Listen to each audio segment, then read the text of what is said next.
Checking. This is what I sound like. How about you? You better run, you better hide. From Elishnorn. She's coming out. I love Elishnorn, dude. So do I. Elishnorn is one of the coolest creatures, and one of the reasons why I'm into Magic is because of Elishnorn Grand Cenobite. What if you yelled? What would that sound like? I don't even know what you're talking about. I don't think I'm going to get that loud. Yeah, I know. But still, we should be like around here? We should know, yeah. Yeah, like this. I feel like I look loud. Like it looks like red. I don't know, my vision. I feel like I can't tell if I look washed out and if you look dark, but I don't think that's the case. Your rods and cones all messed up. My rods and cones are messed up. Ready? Yeah, let's do this. This podcast is brought to you in part by Dragon Shield. Use code PLAYTOWIN5 with the affiliate link down below for 5% off to help support the show. Welcome to the Play to Win podcast, where we talk about winning in cEDH. I'm Cam. I'm Dylan. This week we are talking about odds and ends. Couple this, couple that. We have a deck list or two that want a tournament, some thoughts that you have on your decks, some thoughts that I might have on my decks, where we're at in cEDH at the beginning of April right now. Exactly, yeah. We're taking stock in our cEDH decks. We're stocking up. And looking at some funny shit that's going on in the format, too, because I've enjoyed looking at funny shit in the format these past couple weeks. Yeah, it kind of seems like anything can win a tournament if you're good enough and you know your deck well enough. Like, it really does seem like, yes, there is a metagame, and yes, those decks will win the most often, but if you have a surprise deck or you know your deck pretty well, it seems like you can win a tournament if you want to. It kind of seems like it's coming down to politics being more important, Yeah. and like knowing how to play the game is more important than the cards that you're putting in your deck necessarily, and Yeah. who you're putting in the command zone for that matter, too. And there's still things that are relevant and important that these decks need to have. They have to have speed, they have to have difficult to interact with or whatever, but any deck can kind of have that. You know what I mean? Your 99 is always going to be more powerful than your commander. Not always, but Exactly, a lot of yeah. times it feels that way. I think that's something else that, like, I kind of want to talk about today, too, is like rehashing something that we were talking about in another recent podcast about the top 5 things that every single cEDH commander needs, and like realizing that all the decks that we're going to talk about today have these things. Have at least 2 of them. You need to have at least 2. Realistically 3 if you're going to be 3. any good. Although Blue Farm only has 2. We got a comment the other day and was like, Blue Farm only has 2 of that stuff. They only have colors and card advantage. And I was like, oh, huh. Yeah, there's no combo potential. They're not particularly small, and they don't have... What was the other one? Mana. There's no mana. There's no mana. I would argue that Tymna's small enough that, like, you don't not play Fierce Guardianship in the deck because you don't play Tymna. Like, the decks are also on Mox Amber. Tymna's almost small, yeah. Tymna is the brink of smallness. Realistically, 2, I feel like, is where you want to be for small to be an actual feature. Tymna's just, like, smallish, you know what I mean? But you're right, though. You play Fierce Guardianship and Mox Amber, and that's what we're talking about when we say small, is, like, you're playing the cards that you want to have your commander out. So, yeah, Tymna's kind of small. Although, I'm sure Kefka decks also play Fierce Guardianship, though, Yeah, too. maybe. So maybe That this might be is a not, mistake. like, a good metric to go off of. Yeah, maybe. So I also just, like, Blue Farm is just, like, strong, and you know what I mean? Like, sometimes 2 of the things are much more powerful than the other things, and that can outweigh it. It's not a science. It's not always, but 2 to 4 things. 2 to 4 things. Yeah, exactly. Blue Farm breaks all the rules for a lot of reasons. Blue Farm breaks all the rules for all the reason, yeah. So where do you want to start today? Do you want to talk about you or me first? I feel like you want to talk about your decks. Let's talk about what you got going on in your mind right now. You're playing Atala, you're playing Blue Farm. And that Urza deck. And that Urza deck that I feel like you realize maybe sucks. Well, here's what I'm realizing that I'm losing the Rograkh a ton, and I think I just need not just me either. Other Rograkh. No, I didn't play against you at all at locals this week, and I lost to like 2 other different Rograkh players in 3 different games. Yeah, Rograk's just good. It is just really strong. It's fast and consistent. You must keep interaction on have it on turn 2 or ideally turn 1. 2 people need to have interaction. It can't just be like one person that has interaction, because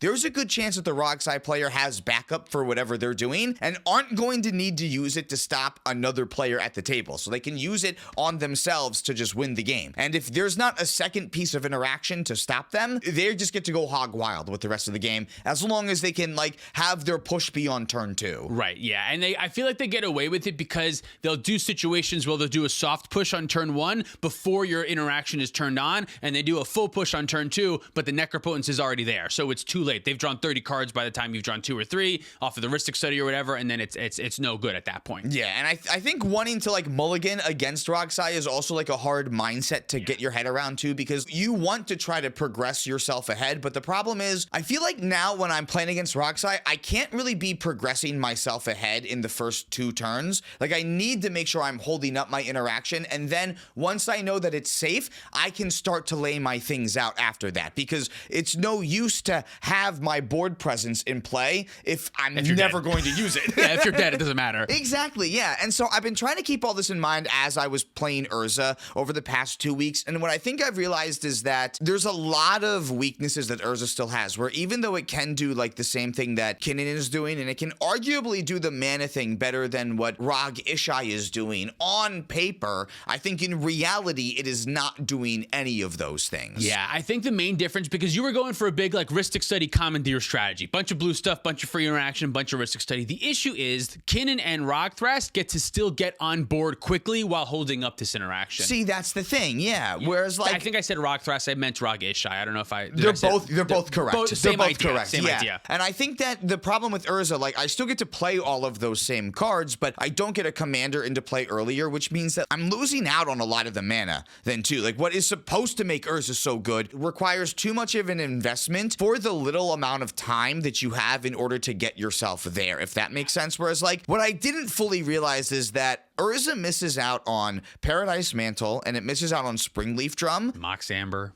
And Mox Amber, but it still plays Mox Amber, but it's bad, right? When you have to spend 4 mana for your Mox Amber before it's on, that's not good. That's the thing, like Tormod's Crypt is a better Mox Amber because it does something before it becomes a Mox Amber, but it just becomes a Mox Amber then. Like I have to get my 4 mana commander in play before now I can hold up mana. It's nice that I can then hold up a bunch of mana, but like I don't like not having the ability to have more 0 and 1 mana rocks. Like again, Paradise Mantle and Springleaf Drum are 1 mana rocks that pay for themselves almost right away all the time. And I think that like also is really helping Rog Ishai stay alive better in the early game, where they can both set themselves up for later and also keep themselves alive at the same time. Urza has that really good late game mana where if you get into turn 5, turn 6, then yeah, you have a ton of mana. But what Rog Ishai gets to do is it gets to put Rog into play on turn 1, which means then your Mox Amber can hold up Red Elemental Blast, which means your land can play the Mystic Remora, which means that you can have Fierce Guardianship in your hand. So like right away, that's like a very specific. There's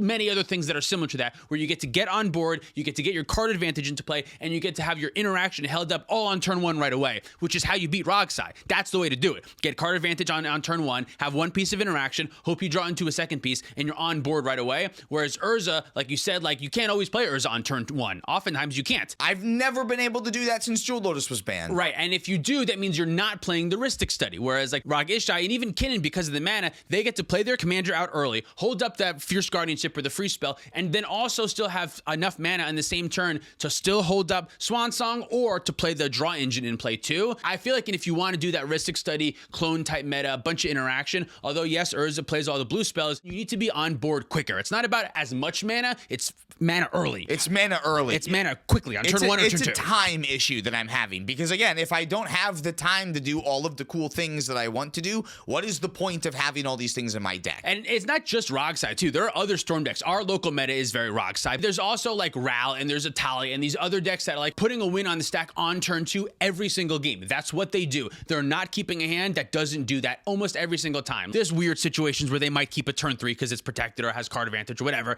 But like for most of the time, like you must be prepared to do something about a turn 2 win or you're gonna lose the game. And that doesn't necessarily mean just like keep a hand full of interaction. That's not it. We've talked about this before. You need 2 things. You can't just have a hand full of Thassa's Oracles. You need Thassa's Oracle and Demonic Consultation. The same is true on the other side. You can't just keep a hand with all Rhystic Studies or just keep a hand with all Mindbreak Traps. You need Mindbreak Traps and Rhystic Studies. You need exactly. both. Yeah, it's easier to keep a hand with just Mystic Remora, right, but it's also not guaranteed to get you anywhere either. Because of the soft nudge on turn 1. You play the Mystic Remora, I play Necropotence. You draw 1 card, you do not find an interaction for Necropotence. Okay, so you have the card advantage, but on the next turn, I will draw 30 cards, and then when I feed you your second card, I already have 30 cards in my hand. So you can counter the Born, but I already have 3 counterspells now in my hand. I can stop that, right? That's the thing. The only thing that saved me in one game this week was the soft nudge, actually, because I had Copy Enchantment and I made my own Necropotence, and now all of a sudden I have more resources to interact because they have too many resources to push. So I'm able to then stop what's going on, and then now in my next turn I can like really make this happen. Right, yeah. That's the way to do it, and that can't always happen, and it can't also just be you. If you're the only only player that does this at the table, that often won't be enough. You have to have 2 players. You have to have 2 Rog Ishai pilots at the table. And then, yeah, Rogsai has a tough time winning the game, for sure, right? And it's kind of gotten me thinking like, okay, well, the only way that you can bring like a non-blue or a non-white deck into a cEDH tournament now is if like you're playing turbo. Like you have to be Atali, like you have to be turboing out. Otherwise, like you have to be able to go past the turbo window in order for your deck to do anything. And I think that decks like Ob Nixilis and decks like, I don't have another example off the top of my head. Non-blue, non-white, non-turbo deck. I'm sure we could look at a list and maybe find one thing, but yeah, those lists like Ob Nixilis, a very cool deck. Ob Nixilis is cool and can win early. Not a lot, not often. It doesn't win on turn 2. Doesn't protect doesn't stop the Rockside pilot. You know what I mean? And even if like Necropotence feeds them a lot of cards, they're not finding something that's stopping the Necropotence. Like they can get really close and like try to kill the Necropotence player dead, but the Necropotence player knows like exactly how much they're feeding to the Ob Nixilis too, so they can also like kind of control how much that they're giving at the same time. Did I say this on the podcast the other day that I found a reason to tutor for Necro Dominance over Necropotence in a game? Is it because of Ob Nixilis? I was playing Ob Nixilis. Ob Nixilis was out on turn 1. I could search my library. I made like 5 mana or whatever, and I had Demonic Tutor. I forget exactly what it was,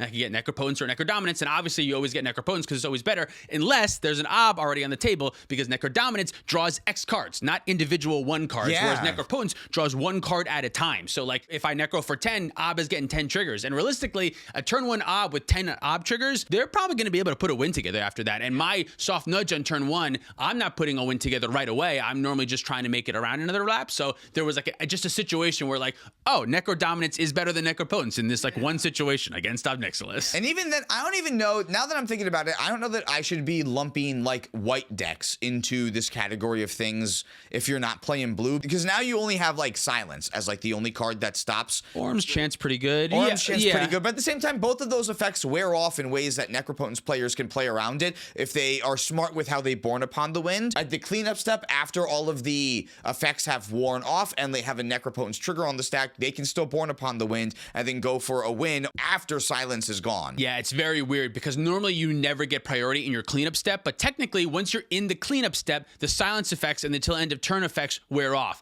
And if you're in the cleanup step, like I said, you wouldn't get priority, but if there is something that's making you discard to hand size and you have a Necropotence in play, Necropotence is creating a trigger to exile the card from your graveyard in your cleanup step, which means you can respond to that trigger where you otherwise normally would be able to. Since you can respond to the trigger, silence has worn off and you can still technically do something in that cleanup step. So as long as they don't like silence in response to your Born Upon the Wind, like they can silence way earlier in the turn and then you can still like completely win after that. That being said though, like it's not like silence isn't good against them. They're not always going to be able to do that exactly. They're going to be tighter on mana. They might have, you know what I mean? It's still good against Ad Nauseam. It's still good against just a raw breach. It's still good against many other things, but yeah, there is something that they can do about the silence. Yeah, exactly. Whereas like, I guess there's also something that they can do about a counter spell too. Just counter everything, you know what I mean? They play 10 counter spells. But at least they have to have like something else specific. To do that. They have to have specifically the Necro and the Born Upon the Wind, not just any counter spell. Yeah, exactly. Whereas, or any counter spell would also do the trick. I'm just going to say is that any counter spell would also do the trick, but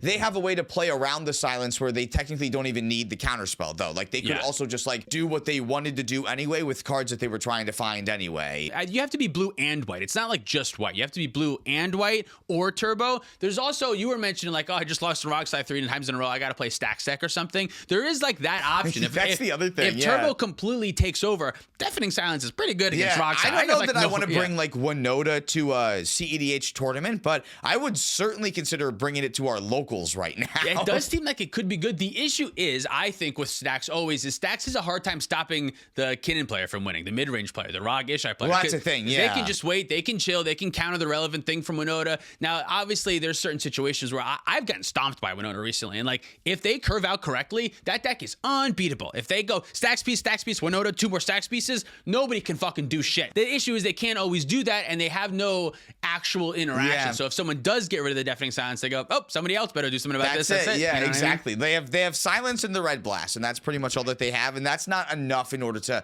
you know, facilitate protecting your own things all the time. Right, but we have gotten shit like Clarion Conqueror, and Winota has quietly gotten a lot of tools over the past year or so. I wouldn't be surprised if there was a little bit of a resurgence, but I just think some of our metas aren't there quite yet. Like when you go to a tournament and everyone's playing heuristic studies and everyone's playing Kinnan, it's not going to be good. But if you're playing against... If you're playing Ral, Rograkh, Atali, holy shit, Winata fucking annihilates that part, probably, exactly. right? Like, I just need to find one of my many rule of law effects, and then all of a sudden, like, it's so easy to clean up this game. I think right now we are in a very, like, both ends of the spectrum type of format right now, whereas, like, I don't want to say mid-range is getting pushed out, because we still, cEDH players, we're calling all of these Ristic Study decks mid-range. Realistically, the ones that are winning feel more like control decks to me recently. It's the Rograkh control decks. It's the control strategy that it just feels a little bit different than traditional control, but it still is like a control deck. They're looking to control the tempo of the game, and they're kind of tempo-y, you know what I mean? They're just like winning when they can, winning when they need to. They're winning in the late game after they've acquired so many resources that their opponents can't win anymore. While just trying to like build time so that other players don't win with that time. Yeah, exactly. So I think the format is kind of getting split into, at least from what I'm seeing, lots of turbo and lots of like control-ish strategies right now, whereas I don't know that Stax is the fix, but I don't know. Maybe. Because it only fixes the one thing. It doesn't like kind of work on the other end. Whereas like I kind of feel like all-in Ristic Study strategy is good against turbo if there's another all-in Ristic Study strategy deck at the table is the thing. Whereas if your pod is 3 turbo decks and 1 Rog Ishai, I'm so sorry. I don't know that Rog Ishai deck can win that. You know what I mean? Like, they may be able to stop one of the decks and Ristic draws them a couple cards, but if you're going Rog Sai, Ral, Atali, one of those 3 decks is probably going to be too much for you. You know what I mean? That's the thing, yeah. So like if I'm going into a turbo meta with Rog Ishai, like does it even make sense to bring this deck, or should I just be back on blue farm and try to play blue farm more? I'm always a join 'em rather than a beat 'em type of player. The best way to beat a turbo deck is to play a turbo deck yourself and hope you win the die roll. See, for me my personally, turbo deck hasn't been beating Rogsai more recently. You had not as much luck with Atali against Rog. No, because the problem is like Rogsai, I feel like we've talked about this a lot recently too, where like Rogsai gets around the Ristic Study meta way better than Atali does, because Rogsai only needs 1 spell to resolve, and then who cares about all of your Ristic Study triggers? Atali cares about every single Ristic Study trigger, like, but they're pretending not to. They have to pretend like they not to. There's no other choice. But like, I do genuinely care about every single one of these triggers I'm giving away, because I don't get any of my spells until these triggers resolve. And Rogsai also gets to be, like you said, like just more flexible too. I had another game the other night against another Atali player, and I didn't have a fast win, but I had a fast Ristic Study and a little bit of interaction. And I was just like, okay, there's an Atali player here. I'm gonna jam this Ristic Study. And eventually they tried to use Jaxis to make a copy of Atali, and I say, okay, I'll deflecting swat that one thing. They didn't have anything. The other player had 1 Swan Song, which stopped the silence, which allowed me to deflecting swat or whatever. So we teamed together, and I get to play the role of like the mini control deck at the table, because that was my role at that particular table. And then I had a very easy win where I just had like Underworld Breach, Lion's Eye Diamond afterwards, because the Atali player drew me 6 cards. You know what I mean? Where Atali can't really play that other role. Atali can't really adapt and say like, okay, I'm switching roles with this pod. Whereas like Rogsai has that flexibility of switching roles. Yeah, because you're in blue. Whereas like Atali doesn't have the option to stop someone from winning. You play very specific interaction that allows you to keep winning the game, and that's really all that you do. Yeah, that's true. Yeah, so if your option is either, so you're trying to solve the problem of you want to stop losing to Rogsai. And I want to win more games than 25%. Like I think, like I do want to still play Atali, but like if I'm Atali forever. But the Atali problem is that I can play perfectly and I can still lose the game. And I want to have another deck that's more like Blue Farm, where more I agency. More agency. I can still like be a little bit more flexible in a game and play different routes depending on what I need to do. I think Turbo Blue Farm is your best bet. A fast leaning strategy of Blue Farm where you're kind of like Rogsai, but you have the option to, oops, something went wrong, so I can rely on Tymna and Crom in the late game too. So you have that option to kind of go both ways. It goes both ways with Blue Farm. For what I know about you, I think that's where you'd want to be more than the Rog Ishai, because the Rog Ishai's thing, it's a good deck, no doubt. I don't know that your brain is meant for that. It keeps winning tournaments is the thing. Like, it keeps winning them. It's not a flash in the pan anymore. I think it's a deck. I think it's here to stay for sure. But I think you might be right. Blue Farm's still winning tournaments too. Blue Farm is still winning tournaments too. It does a lot. It can do a lot more than the Rog Ishai deck can too. And I can't always get my opponents to do what I need them to do. Is kind of the problem. Yeah, and Blue Farm is flexible like Rogsai is. Blue Farm can choose which role to play at the pot. There's no blue decks at the pot. Okay, I'm going to mulligan for an early Necro. If there's a bunch of blue decks at the pot, okay, I'm going to rely on Tymna and Ristic Study. You have an option. Whereas like Rog Ishai, as far as I'm aware, doesn't have that much of an option. Like they could win early with an intuition or something like that, but realistically, their strategy is Ristic Study. Even That's then, you need like 9 cards in your graveyard for that intuition to work. Right, so. yeah, and they can win on turn 3, I'm sure, but like Blue Farm can win on turn 2. It can happen. It's there. The tools are there. Whereas, like I said, Rog Ishai, those tools aren't quite there. You must always play the controlling route, and you got a Jun brain. You know what I mean? Like you want to have the option to be flexible, it sounds like. Yeah, I why think Blue Farm's am there. I trying to find a third deck then that's like gonna fix this problem? Yeah. When like I do have a deck You have a already deck, that I can think. fix this. I have 2 decks that can kind of fix the problem. What's the other one? The Tali kind of like we're saying there's another turbo deck that can kind of fix the problem. I just think not that's as where you should well, focus. but- And we always talk about like how you should have 2 decks. 2 decks is what you should have. I say this as I just finished building my 4th deck for some reason because I'm an idiot, but that's also partially like for content. You know what I mean? Like I want to make shorts and I want to know how That's these the other thing, decks like, play. we should get Rograkh on the channel. So like I kind of want to put Rograkh together for that, but that doesn't mean that I need to bring it to locals every week and perfect my skills on it. Like I feel like I spent the past 2 weeks saying shit on the podcast, and then in my real life I went ahead and completely ignored all of the advice that I had. We've been saying on the podcast, don't brew, go net deck, because who are you? Yeah. Who are you What to the think fuck that do you're you know? smarter than all these other players? Yeah, that you like know what's driving? You going think on? you want to build a car? No. Don't play the Rograkh, right? I can go off meta or something like that. I Like, think- why do I yeah. feel like I can do this? I think you should lean into Blue Farm and Atali. Just those are the 2 decks. Yeah. When Atali starts getting bad luck, all right, switch to Blue Farm and back and forth. I've been trying to do that with Rograkh specifically. At locals, I've played nothing but Rograkh the past few weeks. All of my CDH games where I have a choice, I'm always going to play Rograkh right now, just because like I want to learn the deck better. And there's so many small things. I had a fucking frustrating loss the other day where I had it. I had to win. I had to win. And for some reason, I miscounted. And I thought I would be able to Mystical Tutor for a Demonic Tutor on top, Tainted Pact for the Demonic Tutor, and set up Underworld Breach so I would have enough cards to go after okay, that. yeah. But I didn't. I was a mana short. And had I not done that instead, I would have been able to hard cast a Daze from my Horn exile pile that was the Daze was countering the Mindbreak trap. And so I would have been able to counter it, but instead I went for like a line that I just like, I wasn't thinking. I was just like, it was locals, I was going quick and I moved right through it. And I'm trying to get more games in with Rograkh so that I can play quicker and know the lines right away. And it is happening for sure, but like I'm getting so much rewarded out of playing one deck over and over again. And I think you're gonna feel more of that too the more that you play Blue Farm. Is you're gonna realize, oh, the tiny little things. Oh, I had an edge here where I could have gotten 1 more mana, and I know that because I know Blue Farm really well. That's like the most fun part about Magic, I think. Yeah, because I wanted to do that with Atali, but I feel like Atali is just a frustrating deck to do that with, because when the luck runs and you go like, okay, like again, I'm learning things that I can do, but like I'm also relearning the same lesson of, well, yeah, when you flip into junk, you can't keep going. Right, yeah, there's only so much. And you could be making small adjustments, I'm sure, with Atali, but like for the most Might part, be like, deck adjustments like we were talking about yeah, last week. small deck adjustments, or like try to focus on like, I think your communication, convincing people to not counter the Atali because rock size afterwards. That's the biggest thing that I think I see Atali players not doing, is they need to bring to light the other turbo decks at the pod. If they talk more shit on me at the rock side, they say rock side has definitive wins. This is not a definitive win. This is just whatever it is. This is just one tutor. It's just one more Atali flip. I'm gonna flip into 4 mana rocks. You know what I mean? Like there's shit like that you can say, but there's not as much gameplay decision that allows you to eke out a little bit more play. There's a little bit of a cap, I think. That's the thing, especially like into heuristic study players. I feel like there's a lot of good stuff you can say like that. But yeah, I agree. Yeah. That you got 4 cEDH decks together 4 right now. I have, well, realistically, that's not exact. I have Rog side. That's my deck. That is the deck that I play. Yeah. I have Sisay together as well, because I think I kind of always have Sisay together at this point. I just like the flexibility, and she's just there. I've invested too many like altars in it and too many weird frames and Yeah. shit. I'm just gonna keep on tinkering that deck. But realistically, I feel like I lose with Sisay lately more than otherwise. People have like figured out what I do, and I feel like I have a hard time with Sisay in the mid-range Ristic Study pod, whereas like the other decks can just go bigger than me. They have more mana. They find Gilded Drake at the right time. You know what I mean? Like they have uninteractable ways to fuck with me, and I feel like I'm seeing a lot of that. But I'm still keeping Sisay together, and then I have Atali together because play to win, and because I think it's cool, and I want to show test hands of it, and I just think the deck is cool, and I want to play it more. But realistically, Atali isn't like, I don't think I would ever actually choose to play Atali at this point. Like I like Like you'd be forced to play Atali in an all Atali pod, and now I'll play Atali. right, I like yeah. that there's an option that we can do an all Atali pod when we have 2 other players that they play Atali. Fun, yeah, whatever. Hooray! I like that aspect of it, but realistically, Atali is not a deck that I would ever like.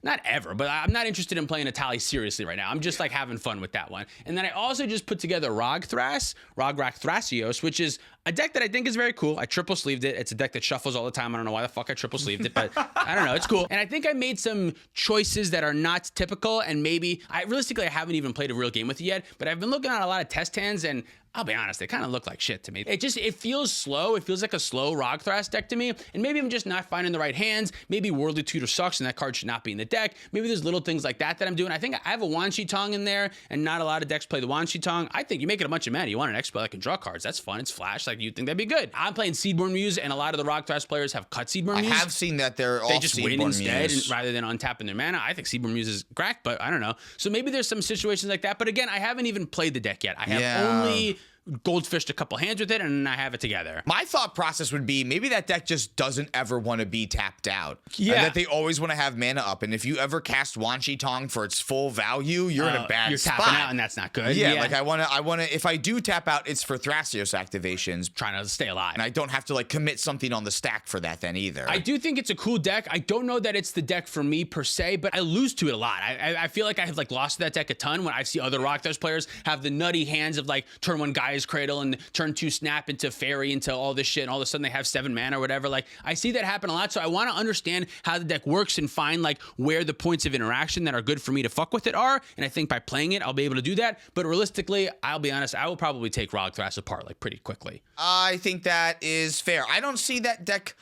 a lot, really. Like, it doesn't come up in our locals, and I haven't played it in a tournament in a while. It's still a very... Whoa, what the fuck? Who was that? I don't know. There's a Mickey Mouse is stuck in my throat. Who was that? Yeah, it's still a very popular deck. I just think it's like our corners of cEDH that like it hasn't been seen, because there's 2 Rograkh decks that like if you want to go fast, you play Rog Sai. And now that there's a new Rograkh deck on the block, like if you're trying to do a slower Rograkh deck, I feel like you're just kind of pivoting to Rog Ishai right now. Yeah, I think so too. And realistically, I have 4 decks together, but I also for some reason started putting Ral together the other day. Oh, sweet. Dude, that deck looks so fucking cool. I watch a lot of Legacy content. I watch a lot of the Epic Storm and Ad Nauseam Tendrils, the Anthys, like 2 different types of Storm decks. And I feel like Rogsai is very Ant. It's very Ad Nauseam Tendrils, that style of deck of just like get an Ad Nauseam off, draw a bunch of cards, and then win the game. Whereas Ral is very close to the Epic Storm and very close to like modern Ruby Storm and like a lot of these like 60 card formats that I pay attention to because I think they're fun. And Ral feels like a lot of those types of Storm decks. So I really want to play it. And I was goldfishing with that deck just on like Scryfall or whatever. And it can put together a Storm win on turn 2 like pretty consistently. It can be cracked. It's really good. Yeah, there's luck, obviously. You have to sometimes have the right hits. And it seems like you want a turn 1 Ral and then 3 or 4 mana on turn 2 with 1 way to draw 2 cards, or a little bit of extra mana on turn 1 and then a turn 2 Ral that can go straight into a couple extra draws and some mana makers and stuff. And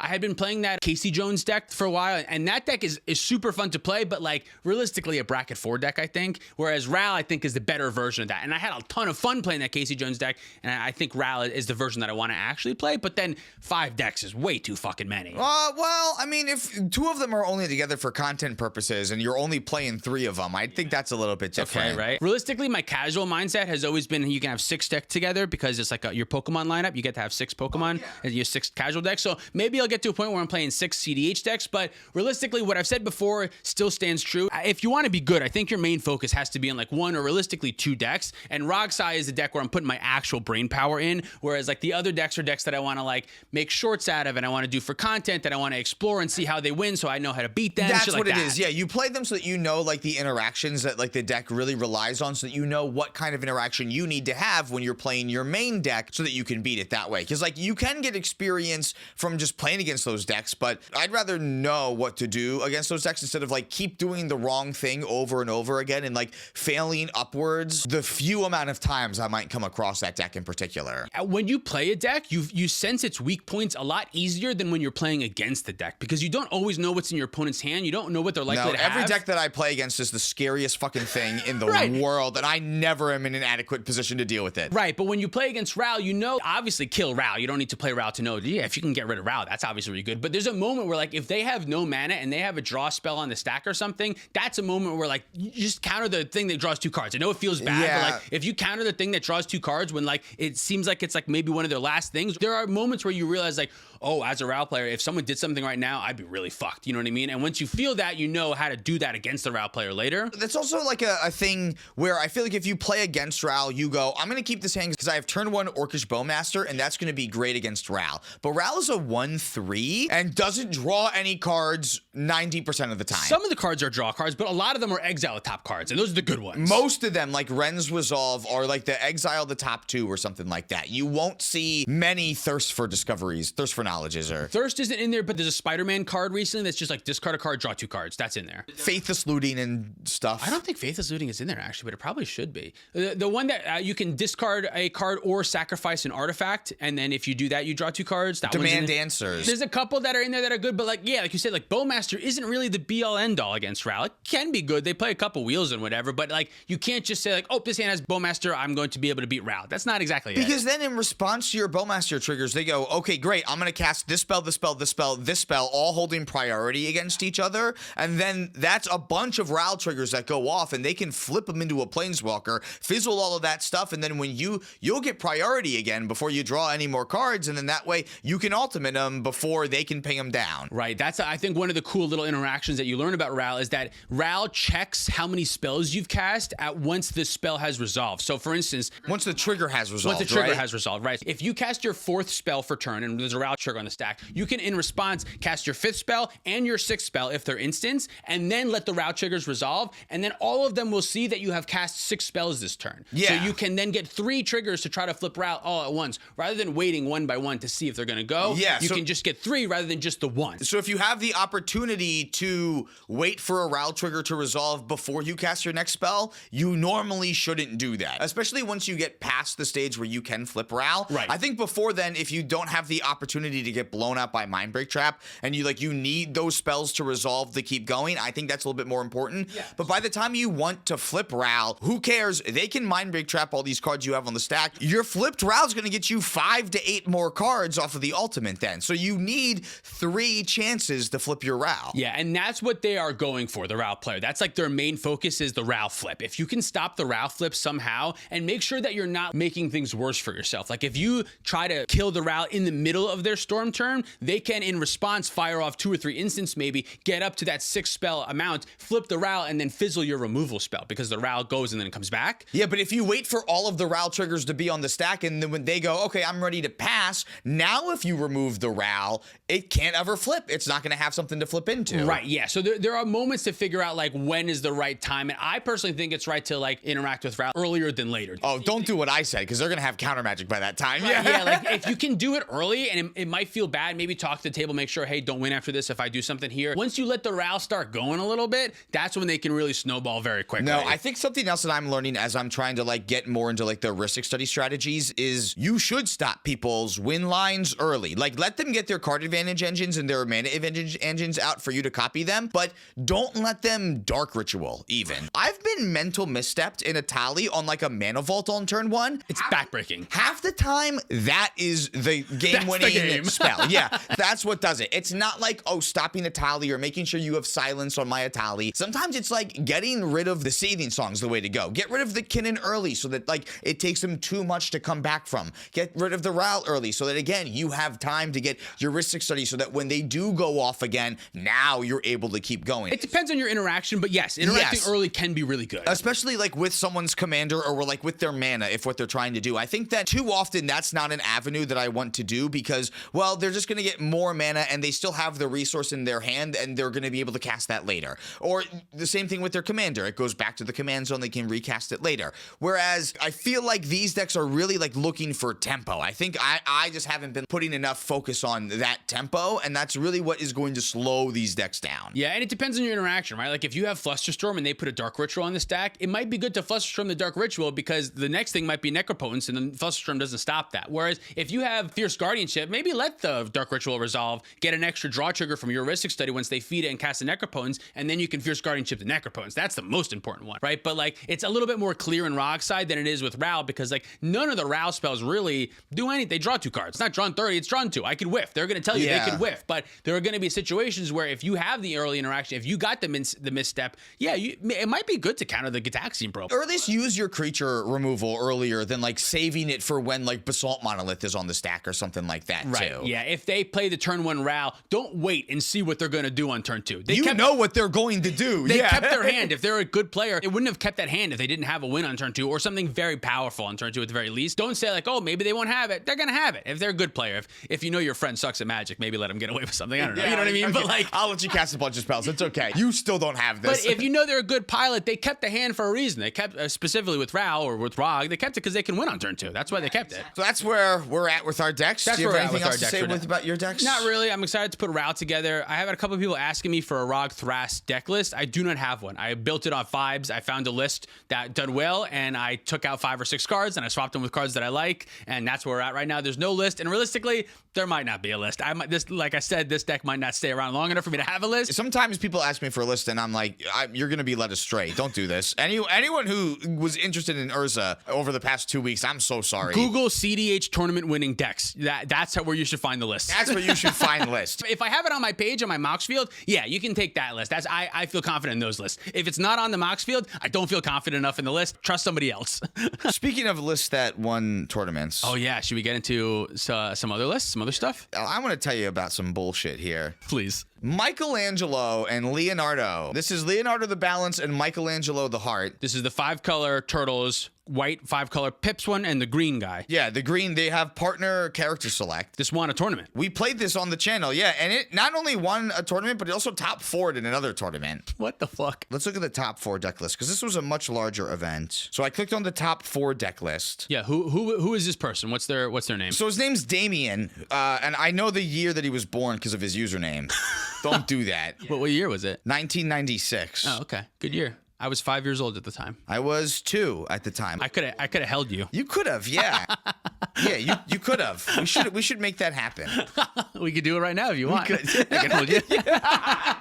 Probably still good. Probably still good, yeah. Yeah, so tell me about this deck. What the fuck are we doing here? Why this over Sisay Clam Chowder? Why this over I think any it's other just deck? so that people will laugh at you.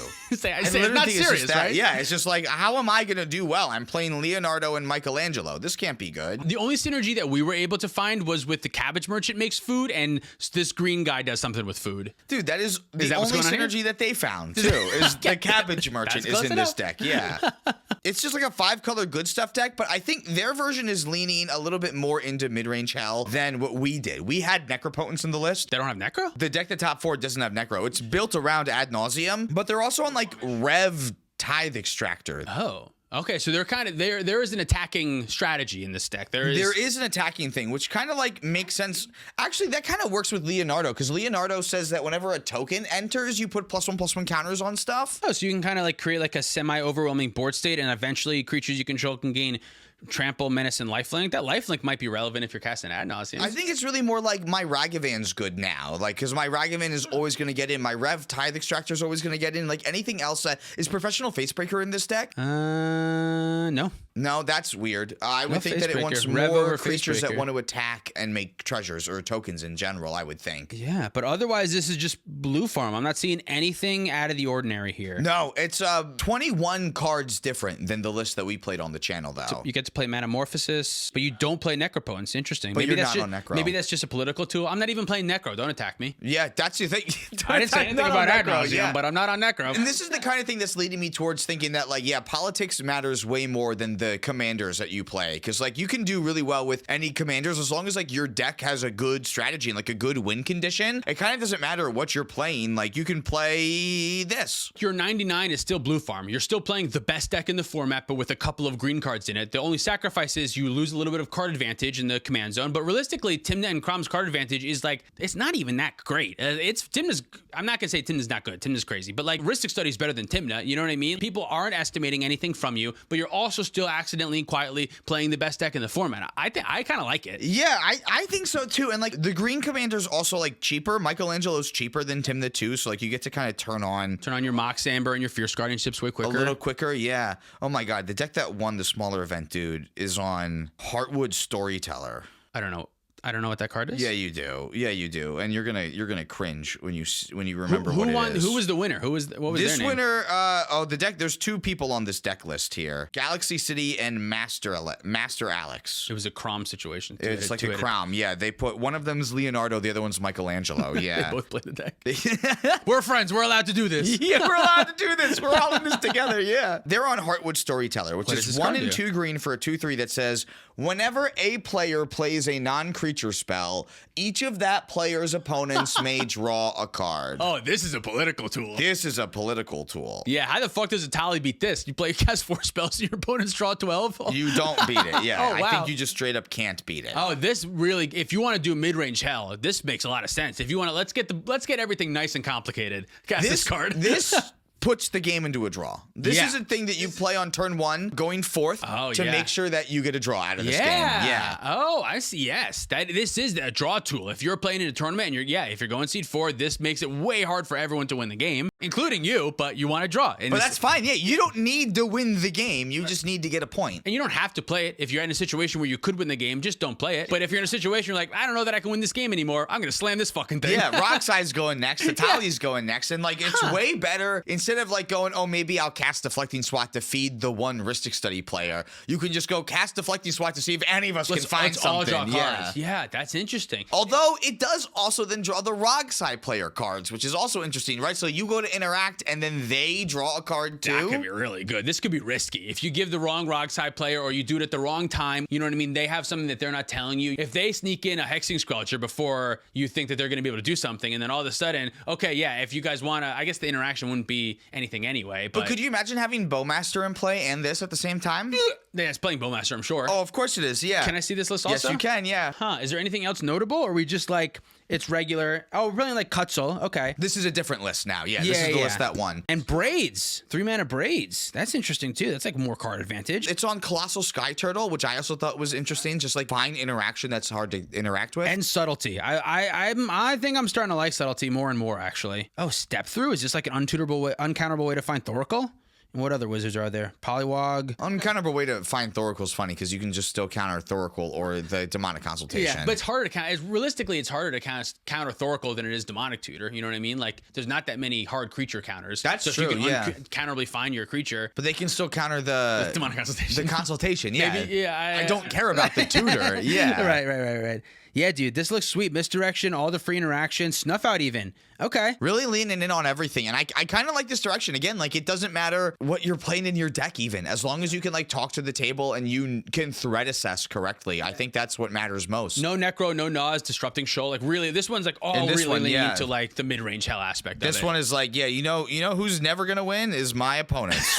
We may draw, or the options are I win or we draw. Those or we draw. Options. There's no other options going on, yeah. I still do think the best way to beat this deck is to win on turn 2 by a landslide. Oh, yeah. And they're playing a bunch of free interactions, so they may have it. But if you're the Rograkh pilot, just fucking jam on turn 2. Hope that you can have Fierce Guardianship in your hand to stop the one piece of interaction before you resolve the thing that's important. Get Hexing Squelcher and play early if you can. Like, that's how I would try to beat this deck. Maybe I'll just like slam Vexing Bobble on turn 1 and then hope to not have to need a 0-mana spell on turn 2 and win like that. There are options that you can, that's how I would try to beat this deck, but this is not a deck that you go, I'll try to win in the late game against this deck, right? Well, whether you play Leonardo and Michelangelo or you play Rograkh or you play Rogishai, you really only have a 50% win rate. Either win or you don't. Either win or you lose, and only one of those two outcomes can happen in a game. Or you draw. Or you draw. And that happens 100% of games.